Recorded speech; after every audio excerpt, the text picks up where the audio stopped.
Assalamualaikum warahmatullahi wabarakatuh. Bismillahirrahmanirrahim. Alhamdulillahi rabbil alamin. Wa bihi nasta'in ala umuri dunya waddin. Ashhadu an la ilaha illallah wahdahu la syarika lah. Wa ashhadu anna Muhammadan abduhu wa rasuluh. Wa nusalli wa nusallim ala sayyidina Muhammad wa ala alihi wa sahbihi ajma'in. Alhamdulillah, kita menyambung pembacaan kitab kita pada masalah yang ke-176.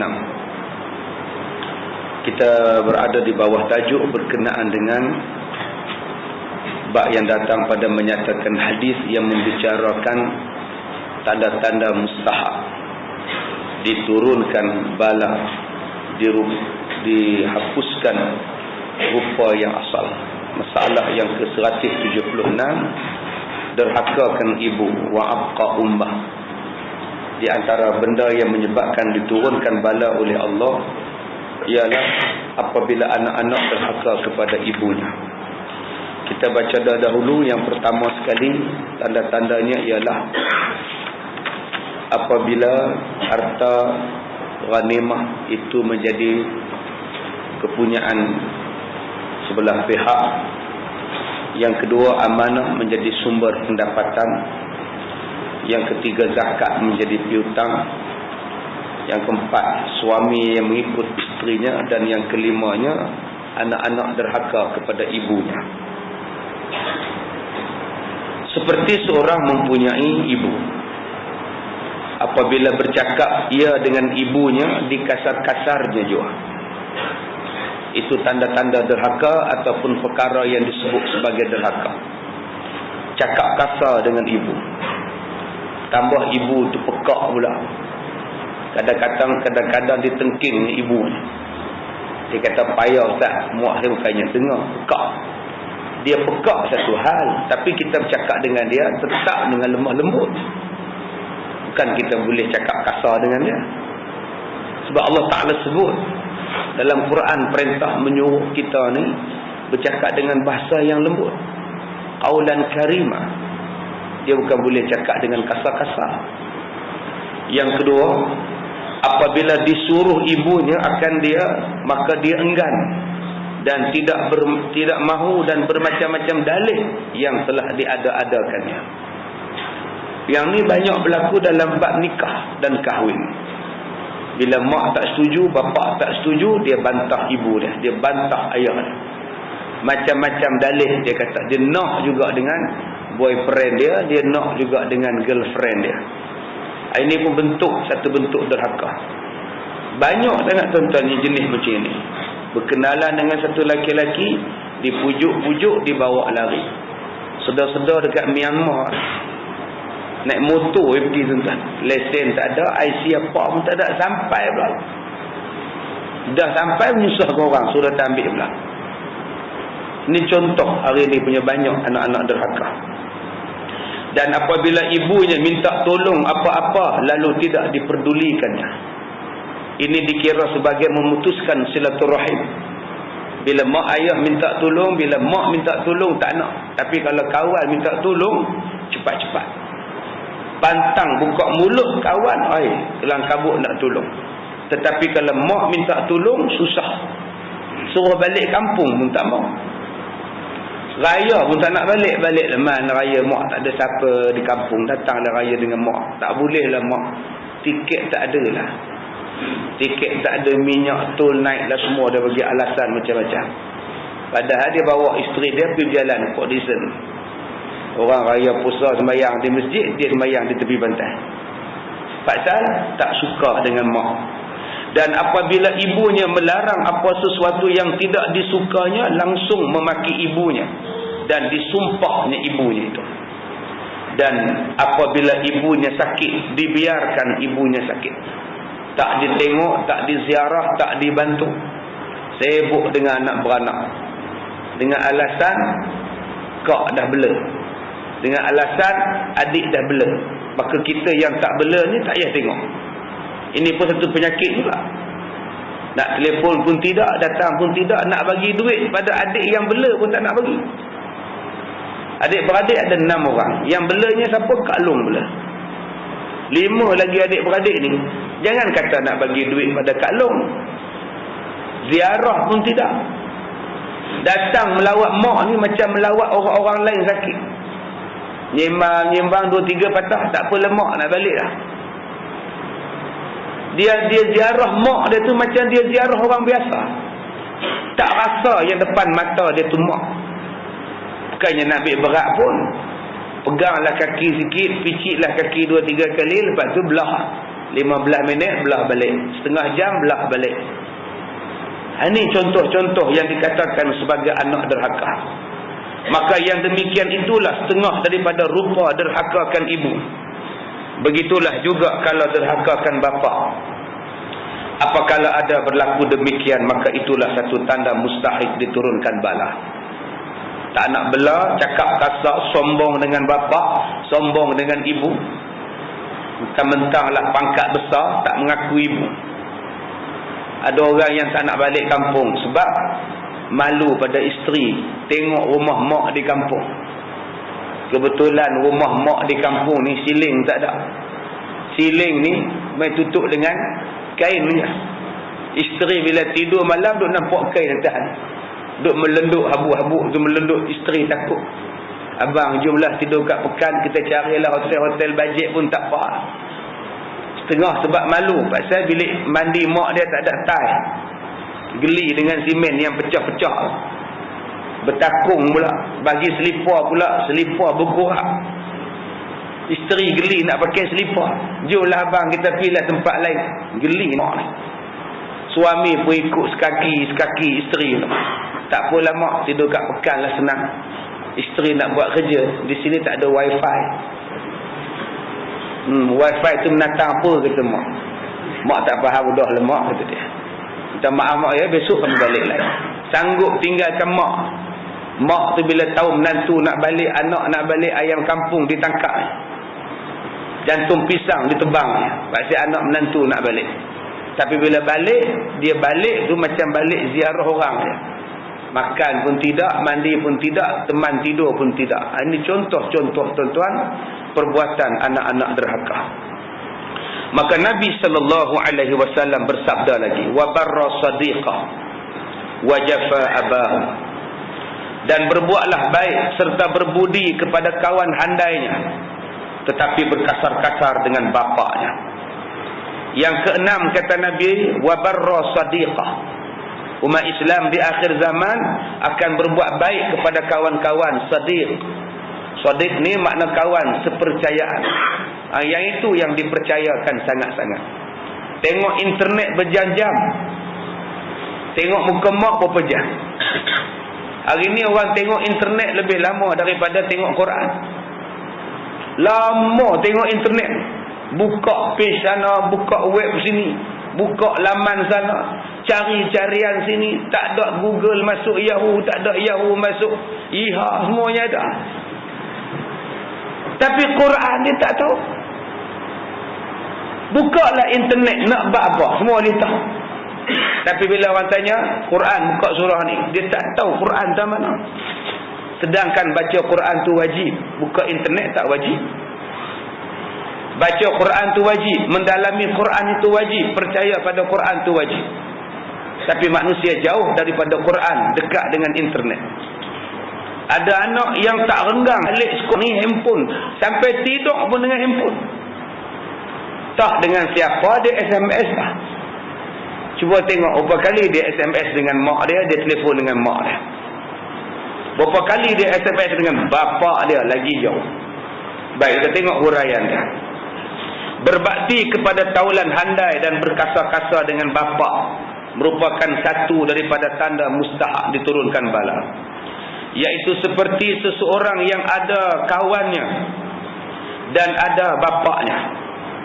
Kawan dia ada, bapak dia pun ada dalam satu tempat. Maka taulan itu sehabis-habis dipelihara, malah dihormati segala tempat duduknya, tempat tidurnya dan semakan seminum dengan dia. diberikan pertolongan apa jua susah kawannya, tetapi bapaknya tiada diperdulikan. Ya, inilah dia tuan-tuan yang banyak berlaku zaman kita sekarang. Cikgu-cikgu lebih dekat di hati anak-anak daripada anak-anak dengan bapa. Kalau hari jadi bapa, hari jadi guru, hari jadi cikgu, hari guru, hari apa pun anak-anak sibuk beli hadiah dekat cikgu. Tapi bila bapa sambut hari jadi, anak berlupa bila tarikh hari lahir bapa. Tak kenal pun tarikh lahir bapa. Dia anggap cikgu dia lebih besar daripada bapa. Dia anggap kawan dia lebih besar daripada bapa. Kalau datang kepadanya, tidak dipandangnya dengan pandangan hormat. Senyum pun tidak, buat-buat tak nampak dengan bapa. Dan tidak didudukkan di tempat yang sepatut baginya. Sedangkan bapa dengan yang lain ni lebih pada bapa, tuan-tuan. Bapa ni tewas dengan ibu je. Kalau bapa bertembung dengan ibu, menang si bapa. Kalau bapa bertembung dengan yang lain, menang si bapa. Tapi hari ni bapa tewas dengan boyfriend. Bapa kalah dengan girlfriend. Bapa kalah dengan kawan-kawan. Yang inilah yang berlaku sekarang. Jasa bapa tak nampak, pengorbanan bapa tak nampak, tapi pengorbanan kawan sikit pun nampak. Sikit punya pengorbanan kawan nampak sampai ke mati. Tapi ada orang yang tak mengaku bapa dia sebab bapa dia miskin. Ada orang yang tak sanggup mengaku itu bapa dia sebab bapa dia cacat, bapa dia hodoh, bapa dia tak lawa. Ini tuan-tuan yang Nabi kata jadi banyak di akhir zaman. Dengan sebab itu turunlah bala satu-satu. Patut bapa ni tuan-tuan, pakaian kita cantik, pakaian bapa pun cantik. Kalau tuan-tuan pakai jubah yang mahal, patut-patut bapa pun jubah mahal. Bapa kita di kampung pun patut dapat kem plekat cap gajah duduk. Sebab kita anak pakai cap gajah duduk. Ini pak di kampung cap gajah berlari. Kelabu kelala jarang yaman. Dah lah pak jenis tak pakai seluar dalam. Orang di belakang ni nampak ni, pandangan lut sinar ni. Anak boleh pakai baju lawa-lawa, pak dibiarkan baju selekek. Tak kena tuan-tuan. Pak pergi masjid naik motor, engkor pun tak ada, main duk ikat dengan getah. Apa salahnya kita beli motor baru, bagi dekat bapa, beli kancil ke, Exora ke, abuan bapa nak pergi masjid. Kita boleh beli kereta 3-4 buah, beli rumah 2-3 buah. Takkan untuk bapa kesenangan bapa pergi masjid, bapa pergi market, tidak boleh. Saya pergi mengajar satu tempat, satu pakcik tua lah, umur 70 lebih. Anak dia bagi dekat dia Mercedes Benz 300 punya. Besarnya kereta Tuan Haji ni. Anak bagi ustaz. Itu nak buat apa Tuan Haji dapat Merc ni? Nak pergi Kuala Lumpur tak, mata tak nampak. Pergi market lah ustaz. Boleh ke pergi market kereta besar-besar ni? Entahlah ustaz, pening kepala saya. Nak parking pun payah. Pada-padalah dengan orang tua tu, sesuai dengan dia lah. Abang nak pergi market, pergi masjid, beli kereta panjang ni payah tuan-tuan. Beli pada-pada dengan dia ni. Taklah salah beli Merc besar tu, tapi pada-padalah orang tua tu. Nak pulas steering, nak parking payah. Beli yang pada sudahlah. Nah, Mini Cooper ke, boleh kata lah. Nah, lebih kurang Ustaz, harga memanglah kecil tapi harga tu Ustaz. Baik, kemudian jikalau bapaknya mau tidur, maka tidak diendahkan tempat tidur yang patut, yang setaraf dengannya. Kalau bapak kita tak sesuai dengan lantai tile kita, ubah, pergi cari papan kayu, buat tile, buat papan untuk lantai bapak. Sebab orang tua-tua bukan je boleh tidur tempat sejuk, tak boleh tidur tuan-tuan. Jadi bagi tempat yang elok, tilam yang elok untuk dia, bilik yang selesa untuk dia, sesuai dengan pengorbanan yang dia bela kita. Dan jikalau bapaknya itu memakai compang-camping, sedangkan anak mempunyai cukup boleh menyalin bapaknya, tidak diperdulikan pakaian bapak dan makanan bapak. Seperti ia makan daging, bapaknya dibiarkan nasi dimakan dengan garam. Apa-apa yang tidak bagus dia makan. Sampai anak ni telefon, mak tak ada duit, hantarlah duit nak beli beras. Wajib mana-mana orang yang bila mak tak ada duit, jangan sampai mak ni tuan-tuan pergi minta ke orang, pinjam beras, pinjam duit. Ni tanggungjawab kita, mutlak tanggungjawab seorang anak kepada ibu bapa dia. Haram membiarkan ibu bapa dia merempat sana, merempat sini. Yang seterusnya, dan ianya serta taulan, menunggang, dan bapaknya dipaksa berjalan kaki dan lain-lain lagi.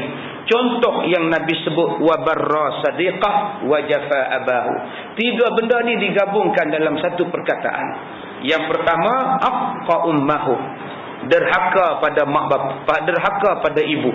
Yang kedua, wa barra sadiqah. Yang kedua, dia buat baik dengan kawan-kawan. Dan yang ketiga, dibencinya bapaknya.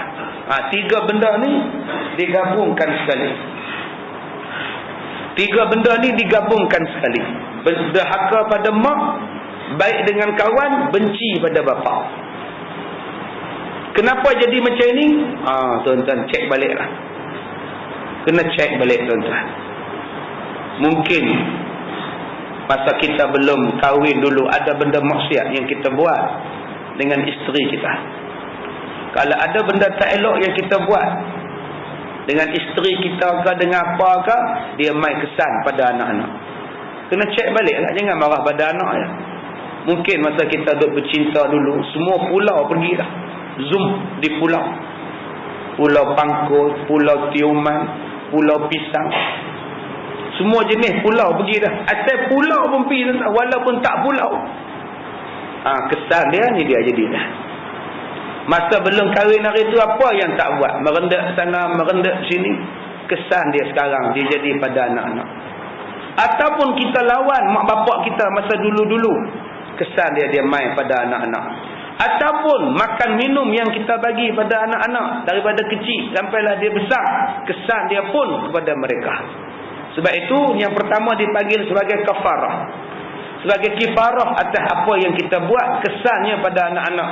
Apa yang menjadi kewajipan kepada kita? Istighfar, taubat, perbetulkan balik. Mak bapak kena perbetulkan dulu apa benda yang salah dia bagi. Kalau kita tak pernah buat benda-benda dosa sebelum kahwin, dengan mak kita tak pernah lawan, dengan bapak kita tak pernah bantah, kenapa anak-anak saya melawan ustaz? Itu namanya fitnah. Dalam bahasa kita ujian. Itu adalah ujian daripada Allah.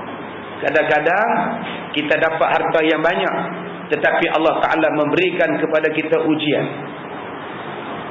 Ujian anak-anak. Harta banyak, pinggan mangkuk ni sampai tak terpakai lah, punya banyaknya retak. Baju beralmari lah, bukan kata berhelai-helai, tetapi Allah tarik satu benda sebagai ujian.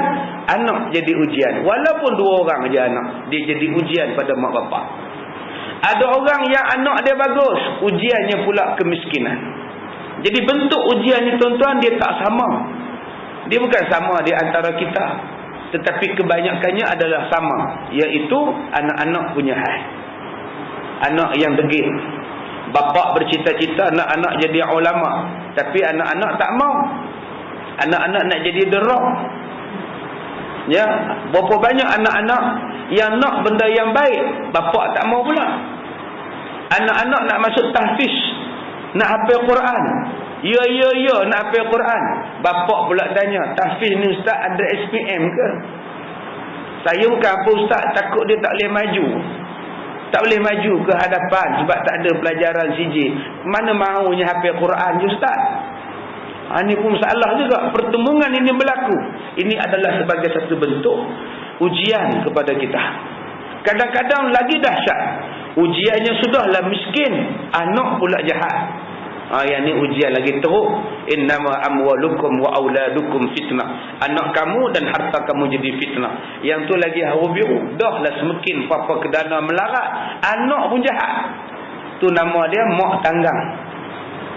Ni mak si tanggang. Kita ingat cerita si tanggang tu, Jin Samsudin jadi tanggang, Norma dia jadi mak. Miskin mak ni ambil upah buat pisang salai. Tapi anak ni Jin Samsudin gatai nak menikah dengan orang, nak menikah dengan anak pengurusi JKKK pula tu. Bila mak ni malu nak pergi Minang, anak pesan pada Norma dia, mak pergi juga, saya suka pada anak pengurusi JKKK. Tak boleh tanggang, kita orang miskin. Mak pergi juga. Mak ni sayang pada anak, pergi juga pinang anak ketua kampung. Bila pergi, orang halau, orang hina mak. Tak sedar diri, miskin, melarat, ada hati nak minang anak orang kaya. Balik mak, si tanggang marah tuan-tuan. Tinggalkan mak, jangan pergi tanggang, kesialah pada mak tanggang. Sudahlah mak, tanggang tak nak lagi tinggal di sini. Tinggalkan mak, pergi satu tempat jadi hero pula. Menikah dengan anak pengurusi JKKP pula di situ. Menikah dengan Zaitun. Dia pergi lawan dengan Lanun, menang dia. Dibawa jumpa raja, dia tinggalkan Zaitun, dia menikah pula dengan anak raja, nama dia Sarimah. Lepas tu jadi nakhoda si tanggang. Balik penggembara merata tempat, balik ke tempat kampung mak dia. Orang bagi tahu pada mak dia, wahai makcik, anak makcik ada naik kapal besar. Makcik ni bawa pisang salai, pergi jumpa si tanggang tengah laut. Kayuh sampan. Bila sampai di situ, isteri si tanggang ni kata apa? Kekanda, siapakah perempuan hodoh itu? Dahlah rambutnya beruban, pakaiannya busuk, campakkan dia ke laut, kekanda. Di sini tuan-tuan tengok anak derhaka. Isteri cantik punya pakai, dia tak mengaku mak dia. Ni aku mak ni tanggang, ni pisang salai kau tanggang. Salai tak salai, mak aku dah mati. Ditolaknya mak dia yang beruban putih ni jatuh dalam laut. Bila Nurmadiah tu bangun daripada laut, rambut dia hitam balik. Sebab dia solek je bertepung. Bila jatuh dalam laut, hilanglah tepung dia. Jadi saya nak cerita hak gelap tu lah, hitam jadi putih, putih jadi hitam.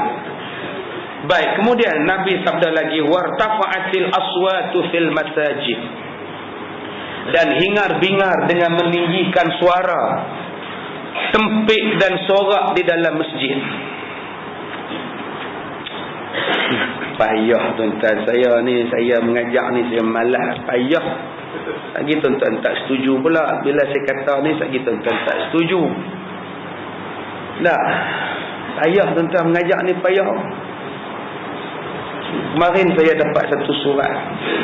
Saya bawa, saya tengok-tengok ada surat saya bawa, surat cinta. Satu laki-laki mai hantar. Saya tengah duduk menyembah dengan AJK masjid, dia mai kat saya, dia bola poket. Ada satu surat. Saya mengajar satu tempat tafsir surah Yasin ayat 57 56 tu. Saya kata kita ni kena ikut Rasulullah. Bila kita ikut Rasulullah, barulah kita betul. Jangan kita tak ikut Nabi. Kalau tuan-tuan nak simpan rambut panjang, simpanlah macam Rasulullah. Panjang macam mana? Baru dapat pahala.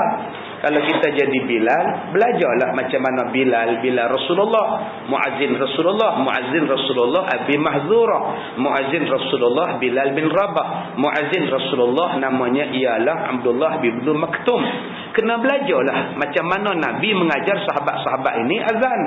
Kalau kita jadi imam, jadilah imam macam Nabi Muhammad. Nabi Muhammad semasa dia hidup, dia pernah melantik beberapa orang untuk menjadi imam. Di antaranya ialah Abu Bakar Siddiq radhiyallahu an. Kebetulan dalam majlis ilmu di masjid saya malam tu, ada satu orang rambut panjang. Rambut panjang betul tuan-tuan, saya ingatkan perempuan. Dengan perang merah kuning. Ikat tocang lagi. Cincin ni penuh di jari, bukan setakat jari tangan, kaki ni pun penuh. Saya tak ada maksud niat nak kata kat dia. Saya kata tuan-tuan, kalau kita rambut panjang pun panjang macam Rasulullah, baru dapat pahala. Besok pagi dia mai jumpa saya. Kebetulan besok petang tu saya mengajar gangguan jin, tanda-tanda gangguan jin untuk rakaman Radio Perak. Anjuran wanita masjid. Malam pun di masjid tu, besok pagi pun di masjid yang sama. Tajuk dia gangguan jin. Bukannya susah nak kenal gangguan jin. Kalau orang tu kena santau, tuan-tuan hanya tengok pada jari tuan-tuan. Kalau jari di bahagian bawah ni hitam, ni bawah ni hitam, itu tanda-tandanya dia keracunan santau. Bukan setakat batuk aja. Batuk tu salah satu tanda-tanda dia. Tetapi tanda-tanda pada jari hitam di bahagian bawah ni. Patutnya putih macam saya punya ni. Jadi hak yang putih tu tukar jadi hitam. Itu tanda-tanda santau. Dia cuba tengoklah tuan-tuan, tengok. Ada santau lah. Tak ada lah. Yang keduanya tanda-tanda hitam di atas. Ni bahagian atas ni hitam. Itu tanda-tandanya sudah sampai masanya untuk memotong kuku. Ya, di atas. Jadi saya mengajar gangguan-gangguan jin. Macam mana nak kenal gangguan jin. Salah satu tanda nak mengenal gangguan jin ialah badan jadi hangat. Hangat. Sebab jin ini hangat. Dia panas. Bila tuan-tuan rasa panas, perut jadi panas, rumah jadi panas, itu tandanya ada gangguan. Ya, di luar rasa tenang, masuk dalam rumah panas, itu tandanya ada gangguan jin. Sebab itu saya syorkan pada tuan-tuan, yang mana ada gangguan macam ini, ada saka dan sebagainya. Ya, ada gangguan ini, tuan-tuan habiskan Al-Quran 30 juzuk dalam rumah tu. Bacakan sampai habis 30 juzuk Al-Quran. InsyaAllah kepanasan tu hilang. Kalau isteri kita yang kena gigit di paha, lebam-lebam di paha, kalau lepas tuan-tuan baca 30 juzuk Al-Quran, insya-Allah dia tak mari dah gangguan-gangguan ini, yang cakar dinding, yang berjalan atas siling. Tak payahlah tuan-tuan buat benda merapu. Tuan-tuan hanya buat Al-Quran 30 juzuk, baca elok-elok, tartil elok-elok, insya-Allah. Kalau ada gangguan lagi pun, dia cuma panas dalaman saja. Rumah dah okey. Maka untuk menyelesaikan itu, tuan-tuan bacalah suratul Baqarah, khususnya daripada ayat-ayat yang terakhir di dalam surah Al-Baqarah, kerana ayat-ayat yang terakhir 255 itu di antara ayat yang paling dia takut sampailah penghabisan. Kalau boleh tuan-tuan baca selalu syahidallahu annahu la ilaha illa sampai habis surah Al-Baqarah. Kalau tuan-tuan masih lagi rasa panas dalam rumah tu sampai tuan-tuan tak boleh tidur juga, saya nasihatkan tuan-tuan baca surah Yasin 4 penjuru serentak. Ruang tamu, dapur ataupun bilik tidur di belakang, buatkan 4 serentak bacaan surah Yasin. InsyaAllah kepanasan tu hilang. Dan kalau kepanasan masih ada selepas tuan-tuan membaca surah Yasin 4 penjuru serentak, jadi saya nasihatkan pada tuan-tuan, pasanglah aircon.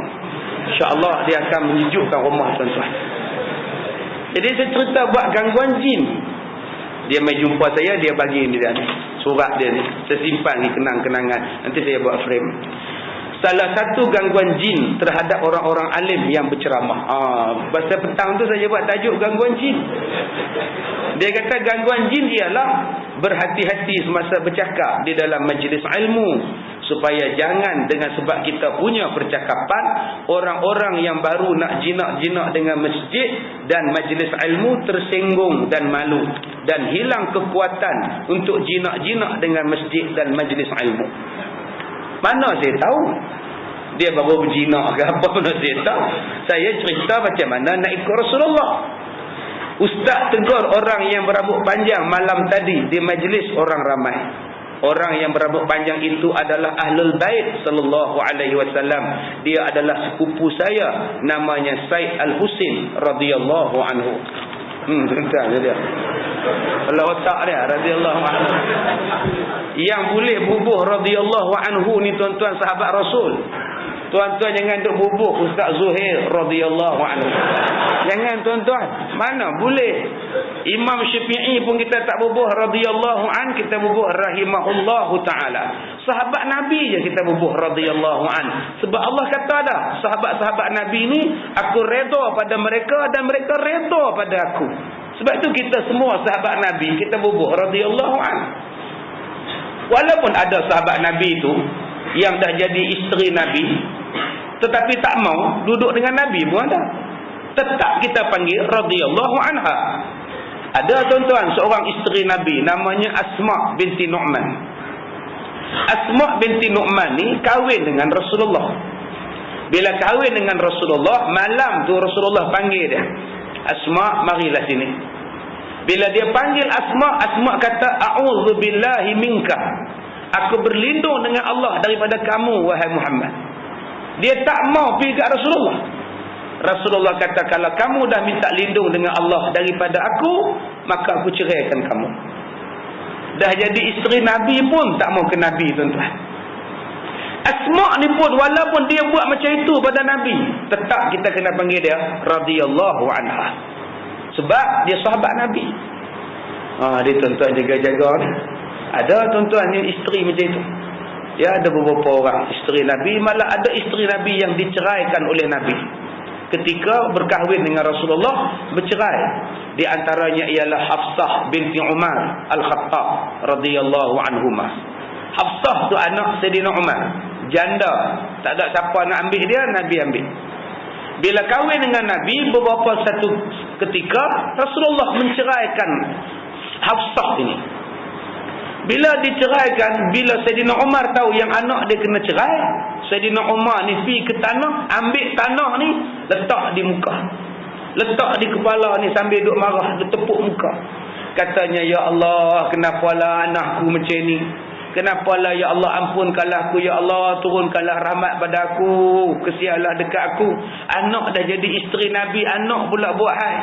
Besoknya turun malaikat Jibril, perintah pada Nabi Muhammad, ya Muhammad, innallaha ya'muruka an turaji'a Hafsah li rahmatil Umar. Wahai Rasulullah, rujuklah kamu, Allah perintah rujukkan kamu, rujuk balik kepada Hafsah kerana memberi rahmat kepada Sayyidina Umar Al-Khattab radhiyallahu anhu. Maka Nabi pun merujuk semula anak Sayyidina Umar yang bernama Hafsah tadi tuan-tuan. Walaupun ada krisis dengan Nabi Muhammad, tetap mereka itu diberikan nama radhiyallahu anhu. Jadi kita ni tak payahlah ini pergi mengaku ahlul bait ni, asyik ni tuan-tuan. Saya lepas-lepas cakap dengan dia, saya kata apa masalah Ustaz ceramah tak ada hikmah. Ana berdoa dengan dia 2 tahun supaya dia datang masjid. Baru semalam dia datang, tiba-tiba Ustaz dah taruh sama dia. Mana saya tahu. Saya tak kata kat kawan saya kata siapa yang rambut panjang, tiru panjang macam Rasulullah, umum. Dah, patut Ustaz kena cakap direct dengan dia, dua-dua orang.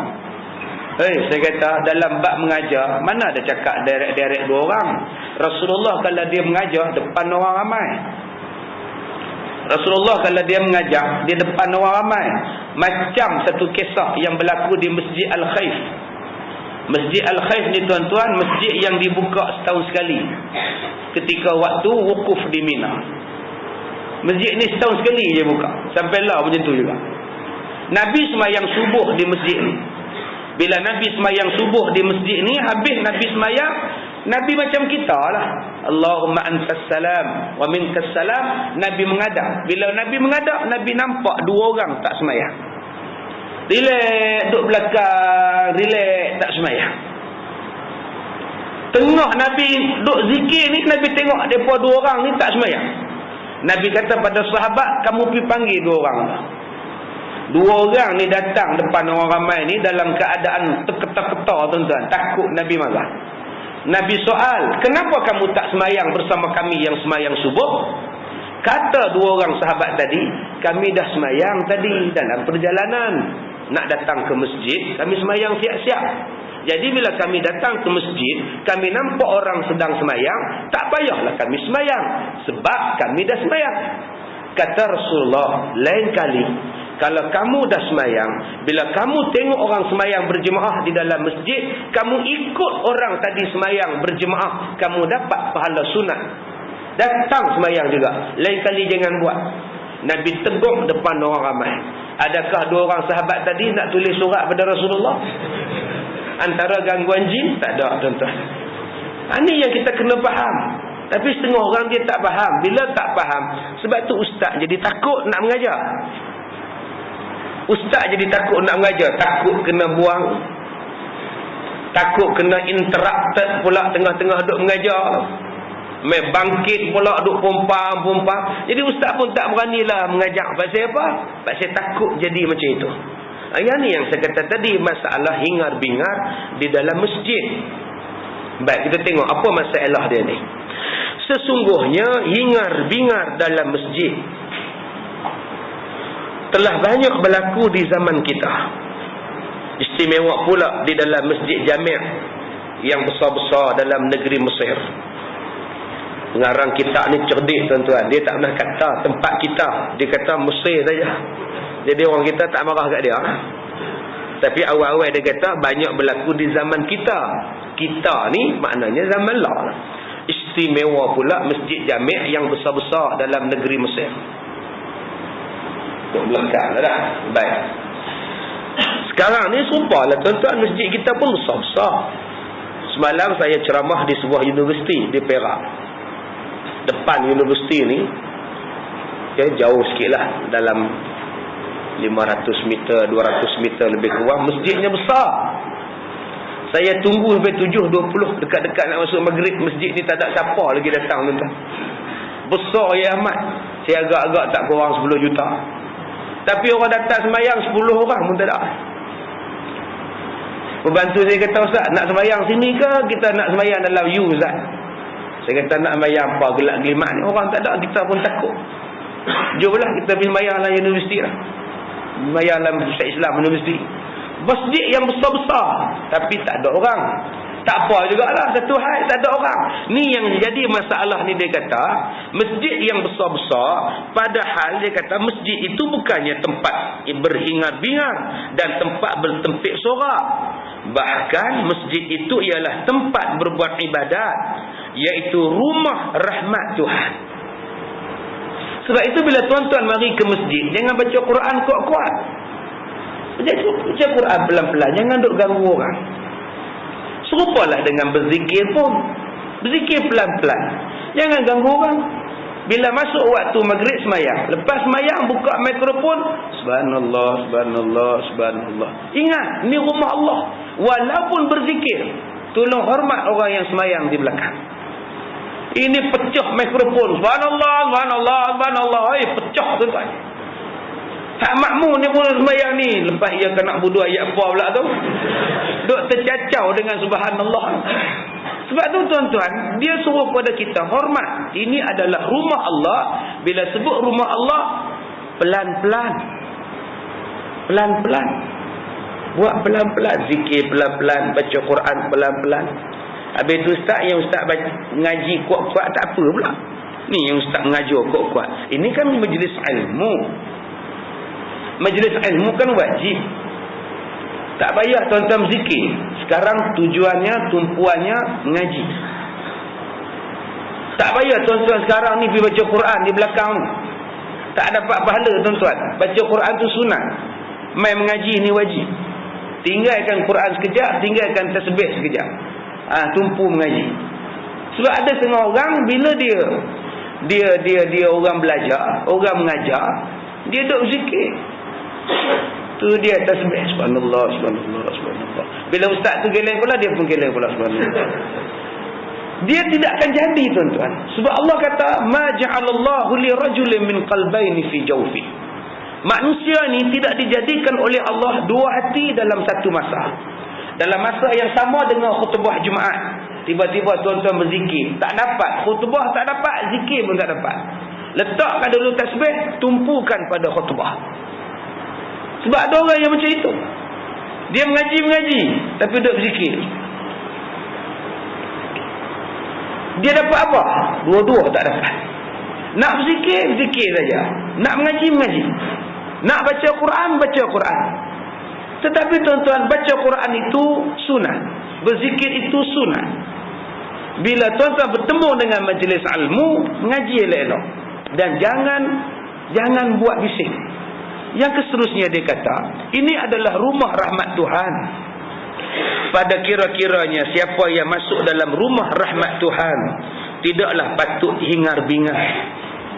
Yang keduanya, tidak boleh berniaga di dalam masjid. Yang ketiga, tidak boleh hebohkan orang, barang dia hilang. Siapa nampak kunci kereta saya hilang, dia bangun, dia pakat duk cari. Tak boleh. Saya mengajar di Taiping dulu, tengah duk mengajar, dia duduk di muka pintu. Oi, siapa parkir kereta depan kereta orang Orang nak keluar tak boleh. Dia marah tuan-tuan. Dia bertempik di pintu masjid. Saya kata, sabar saya pakcik main jumpa saya. Bagi tahu nombor kereta tu berapa, saya boleh umum. Nombor berapa tau? Habis ambil dulu. Lagi main balik. Dia kerja nak marah je tuan-tuan. Penyakit manusia ni. Sedangkan Allah kata manusia yang baik ialah manusia yang tak marah dan beri ampun pada orang. Tak boleh bising, Tak boleh baca Quran dengan kuat dalam masjid, zikir dengan kuat dalam masjid, cari barang, cari anak hilang dalam masjid, riuh rendah penyembang.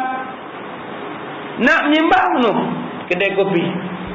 Banyak tuan-tuan, bukan kata kedai kopi je, kopi tiang, kopi menyembang tanah. Duk dalam masjid ni, susah duk menyembang.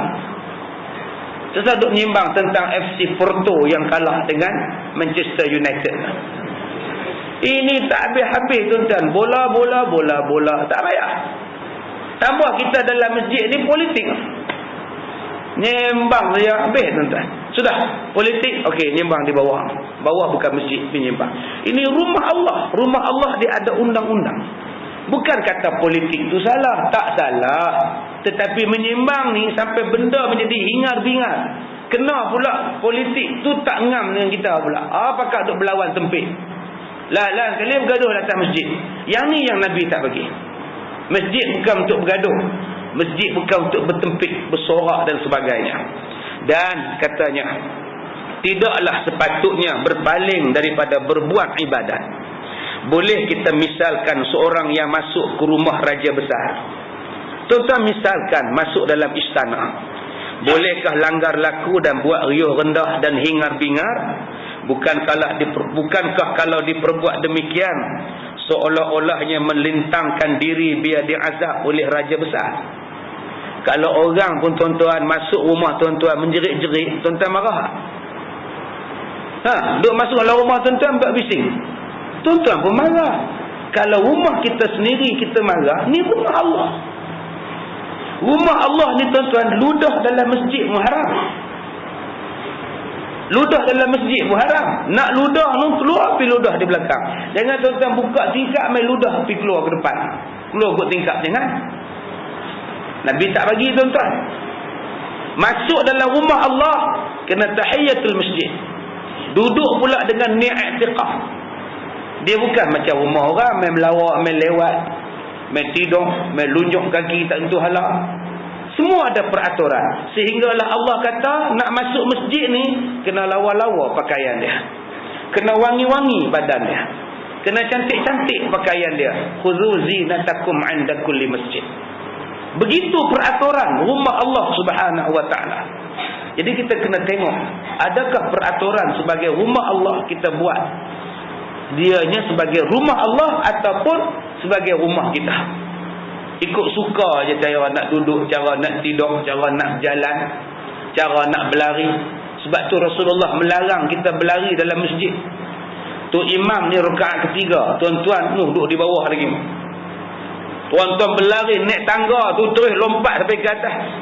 Mentang-mentang juara lompat jauh. Terus dapat. Sempat tu imam rukuk, dia pun sempat. Lega lah. Makruh tuan-tuan. Jalan pelan-pelan. Yang mana dapat, itulah rezeki kita. Jangan berlari-lari, bergoncang-goncang kunci motor, kunci rumah, handphone. Sampai-sampai naik dalam saf, menggeletar lebih. Allahu Akbar. Mengah. Fatihah tak sempat baca, khusyuk pun tidak. Jalan pelan-pelan duduk. Ini rumah Allah. Bukannya stadium kita nak lari-lari. Kemudian, demikianlah jua masjid. Dia adalah rumah rahmat Tuhan Al-Malik Al-Mulk. Apabila masuk ke dalamnya, masuk dengan tawaduk. Satu. Yang kedua, menuju kiblat, langsung menghadap Allah dengan sembahyang tahiyatul masjid. Dan lain-lain daripada ibadat. Sehinggalah kata setengah ulama, membaca dan berdoa pun di dalam masjid hendaklah perlahan-lahan, biar kedengaran di telinga sendiri sahaja. Ni yang saya kata tadi. Tolong tok imam bila nak baca doa atau nak berzikir, baca pelan-pelan. Kerana masjid itu tempat orang datang semayang fardu dan semayang sunat. Maka apabila dikuatkan suara dengan membaca-baca dan berdoa, maka jadi ragu-ragu ke atas orang yang solat. Ni yang saya nak sentuh. Baca doa tu pun ibadat. Berzikir pun ibadat. Pun Nabi larang baca kuat-kuat. Sebab tu saya nak sentuh. Kalau boleh, tak payahlah takbir dalam masjid bila ada ceramah. Tu yang saya kata mula-mula tadi, payah cakap macam ni, orang tak setuju. Sekali sampai sorak pula. Bukan salah takbir tu, tak salah, tapi ingat ni rumah Allah. Ada orang nak semayang di sana, ada orang nak berzikir di situ, ada orang nak baca Quran di situ. Bila kita bertakbir, kita ganggu dia. Bukan saya kata takbir tu tak elok, elok, tapi tengok tempat. Ini rumah Allah, Nabi tak bagi bertempik bersorak. Tapi banyak orang bantah, walaupun ada nas, ni nas, bantah juga. Tu yang saya kata tadi, serba salah. Cakap salah, tak cakap salah, jadi semua serba salah. Macam tak setuju. Ramai orang tak setuju. Tuan-tuan, sentimen kita sayang pada Allah. Sayangnya kena cara dia. Bukan makna bila kita takbir, itu bukan tanda sayang. Terkejut orang. Pelan-pelan, Allahu Akbar, pelan-pelan. Kadang-kadang kita didominasi oleh semangat, tetapi tidak ada ilmu. Bila kita takbir tanpa ada ilmu, sampai ruyuh rendah satu masjid, sebenarnya tak dapat pahala. Ni dalil yang kita baca ni. Sebaliknya dia kata apa? Apabila berlaku dan beradat hingar-bingar dalam masjid, maka itulah satu tanda mustahik Tuhan turunkan bala. Sudah lepas ni kompon pula. Ustaz Kazim tu belah mana? Saya bukan belah mana-mana, saya belah Quran dan hadis. Dan tuan-tuan juga kena belah Quran dan hadis. Tapi ustaz lain tak marah pun, kemukakan dalil dia. Apa dalil yang membolehkan dia buat? Silakan kemuka. Apa susah hidup kita? Hidup kita tak susah. Ada tak dalil larang? Ada tak dalil suruh? Quran ada, hadis ada. Rujuk pada Quran, rujuk pada hadis, selesailah. Kita sebagai ustaz, kita sebagai penceramah, bila memberi hukum dan bila memberi jawapan, jangan berhukum pada sentimen, emosi, ataupun apa yang kita pegang. Kita bagi jawapan ialah berdasarkan kepada Al-Quran dan hadis. Selesai masalah. Dan semua orang bila sebut Quran dan hadis, selesailah. Jadi taklah saya kata larang tuan-tuan nak takbir. Takbir pelan-pelan. Bila satu ustaz bangun nak ceramah, Allahu Akbar, sudah. Tapi tak sedap ustaz, tak sedap pulanglah. Tunggu di padang kita takbir. Ni masjid, dia ada peraturan dia tuan-tuan. Bukan boleh sewenang-wenangnya. Kalau rumah kita pun kalau datang 40 orang bertempik tuan-tuan, tuan-tuan pun marah. Ini tambah rumah Allah. Lagi kita kena hormat. Ya, tuan-tuan ambil daripada hadis ini, jangan bertempik, jangan bersorak. Sampai dia kata di sini, baca doa, berzikir kuat-kuat pun dilarang. Tenang-tenang tuan-tuan. Ambil mikrofon, letak di bawah. Sekarang makmum semua faham. Lepas saja salam, astagfirullah 3 kali. Lepas astagfirullah, la ilaha illallah 10 kali. Lepas la ilaha illallah wahdahu la syarikalah 10 kali, Allahumma antas salam. Kemudian Al-Fatihah, kemudian ayat kursi, kemudian subhanallah walhamdulillah Allahu akbar. Kemudian doa. Semua orang faham. Tak ada siapa yang tak tahu ni nak baca apa, ni nak baca apa lepas mayang. Semua orang fahamlah. Sebab tu mikrofon tak payah pakai dah. Masa habis mayang, letak di bawah. Supaya orang yang baru sampai, macam abang baru sampai, elok saya sebut baru sampai, dia baru sampai. Supaya orang yang baru sampai, orang yang sedang semayang, orang yang sedang berzikir, dia tak terganggu dengan apa yang kita baca. Baik. Orang yang hina dina menjadi penganjur kaum. Yang ni pun saya malas nak baca tuan-tuan. Tapi kena baca jugalah.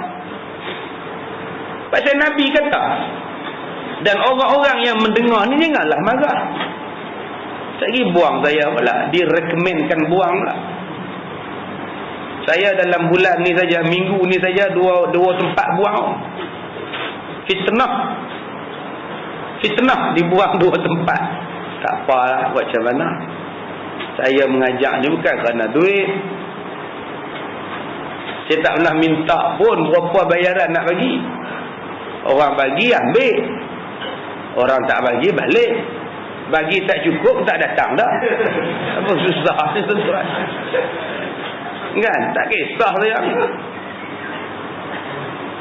Tuan-tuan dirahmati Allah.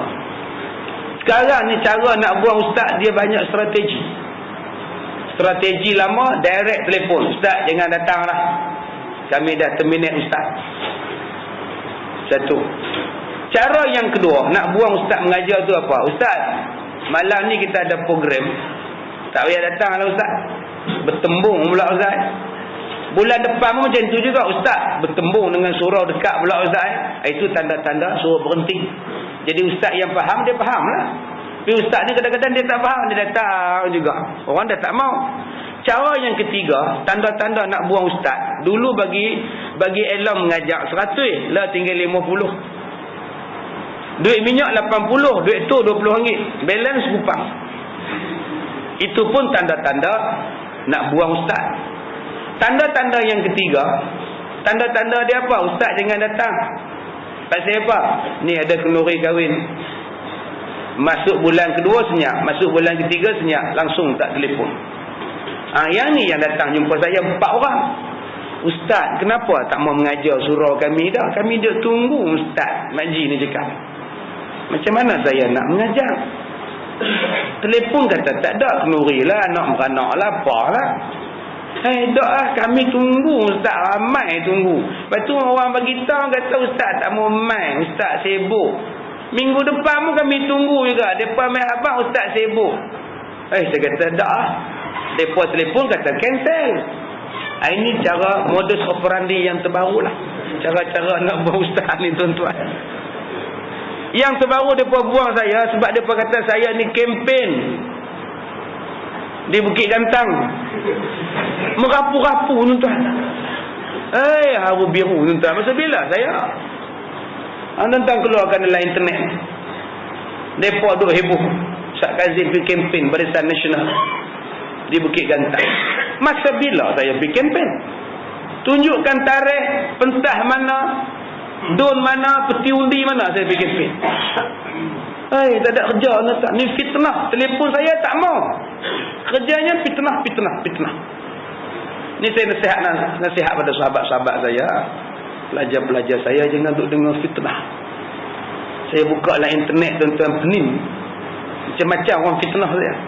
Ustaz Kazim pergi ke Medan Indonesia makan es krim dengan perempuan seksi. Masa bila saya pergi tuan-tuan? Saya pernah pergi Medan Gopeng aja. Medan Indonesia saya tak pergi. Saya pantang besar es krim kencing manis. Bila masa saya makan es krim nak mampus. Ini fitnah. Kesian kat saya tuan-tuan. Tak habis-habis fitnah. Abang saya punya hai. Saya tak campur dengan dia. Apa hai nak kias-kias saya dengan abang saya pula? Abang-abang lah. Dia faham apa pun, dia tetap abang saya. Tak boleh putih saudara. Tapi janganlah fitnah. Saya ni penceramah. Penceramah bebas. Ni siapa panggil saya? Sebab tanggungjawab saya ialah pendakwa. Tapi saya tak naik atas pentas politik. Cukuplah saya naik atas pentas politik dulu-dulu. Dulu-dulu punya saya naik atas pentas politik. Politik PAS saya naik dulu dengan Dr. Hassan Ali dan sebagainya. Kemudian saya sakit, saya letih, tak larat, dan saya tak terlibat dengan jawatan kuasa dalam mana-mana parti. Saya tak tahu parti, saya tak erti politik. Saya jadi penceramah bebas macam ni, senanglah. Tuan-tuan boleh selesa mengaji dengan saya. Orang UMNO boleh selesa, orang Adil boleh selesa, orang PAS boleh selesa main mengaji dengan kita. Kalau saya tetapkan satu-satu benda tuan-tuan, jadi payah, susah. Ini sekarang ni tuan-tuan duduk sini tuan-tuan, lapang dada, relax je mengaji betul-betul. Tapi mari hak nombor 179 ni tak apa nak lapang dada balik. Dia main susah lah. Baik, kita tengok pula dia kata apa. Maka ini satu lagi tanda mustahik turun bala. Apabila menjadi pemimpin kaum ialah orang yang hina, orang jahil serta tak taat pada Allah Ta'ala. Dia mari dah tak lapang lah.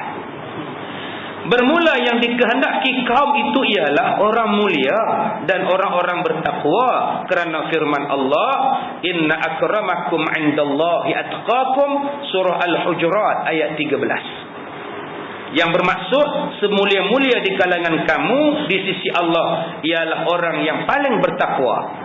Maka apabila pemimpin bertakwa, maka dialah yang mulia.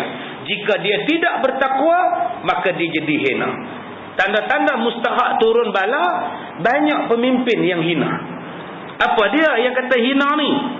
Pada masa kita ini, di manakah kita mau cari pemimpin kaum daripada orang yang bertakwa dan orang yang mulia, melainkan kebanyakan rajanya, orang-orang besarnya, malah penghulu-penghulu kampungnya, hingga kepada pegawai masjid sekalipun orang maksiat.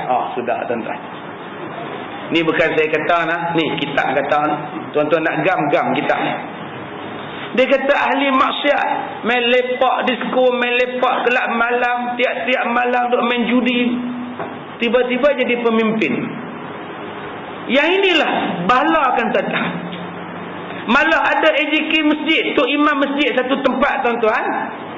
Masa semayang isyak jadi imam, habis-habis tu balik rumah tukar uniform, main gazal party. Relax, main gambus gazal party. Nyanyi lagu Hindustan. Oh tum si acha kona duk menyanyi ni tuan. Biru tuan-tuan. Yang kedua dia kata ada yang jadi tai judi. Malah ada pemimpin yang menggepalai syarikat judi. Macam mana nak jadi pemimpin? Berani pula kata mana ada ayat judi dalam Quran. Yang ketiga ada yang tai arak, ataupun bercampur dengan orang minum arak, ataupun ada yang kuat berzina dan main perempuan haram, ada pula yang kuat makan riba. Ni dia. Ataupun ada yang cukup dengan jahil, tidak mau belajar, mengaji tak mau, hidup cakap dalam parlimen kita hendaklah menyeru ke arah mungkar dan nakir. Sudah tuan-tuan. Hendaklah ditekatkan dan ditekankan amar ma'ruf munkar nangkir, kata dia. Sudah. Datang ke mana nakir ni? Nakir itulah kubur. Suruh mengaji tak mau. Tapi gatai nak jadi yang berhormat. Yang seterusnya meninggalkan solat, main mesyuarat tak sembahyang. Senang sangat tinggal sembahyang.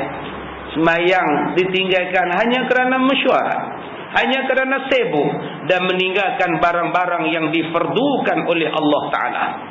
Melainkan jarang-jarang adanya seperti orang soleh, yang orang besar, raja besar yang memerintah negeri besar di alam ini, iaitu Raja Mesir sekarang, iaitu Paduka yang maha mulia lagi, yang sangat berbahagia, Faruq Al-Awwal, Faruq yang pertama. Ni zaman kitab ni ditulis lah, tak ada tuan-tuan, mati habis dah. Faruq ni pun tak ada lah. Faruq Efero pun tak ada lah. Yang mana tahun 70-an dia kenal Faruq Efero ni, yang mana lapis baru ni tak apa nak kenal. Inilah seorang raja besar negeri dan pemerintah rakyat yang bermilion manusia dan berumur muda. Boleh dikatakan umur budak, tetapi berada dalam keadaan saleh. Dan juga didapati sedikit pemimpin yang kecil-kecil di negeri lain, orang-orang yang mulia. Dengan kenyataan yang dikeluarkan ini, zahirlah kepada kita berhak diturunkan bala ke atas manusia, sebab banyaknya zahir alamat-alamat bala halal diturunkan telah dikhabarkan oleh Nabi kita sallallahu alaihi wasallam. Jadi tuan-tuan, kita akan sambung lagi tanda-tanda bala Allah pada kuliah yang akan datang insya-Allah. Minta maaf jika terkasar bahasa. Assalamualaikum warahmatullahi wabarakatuh.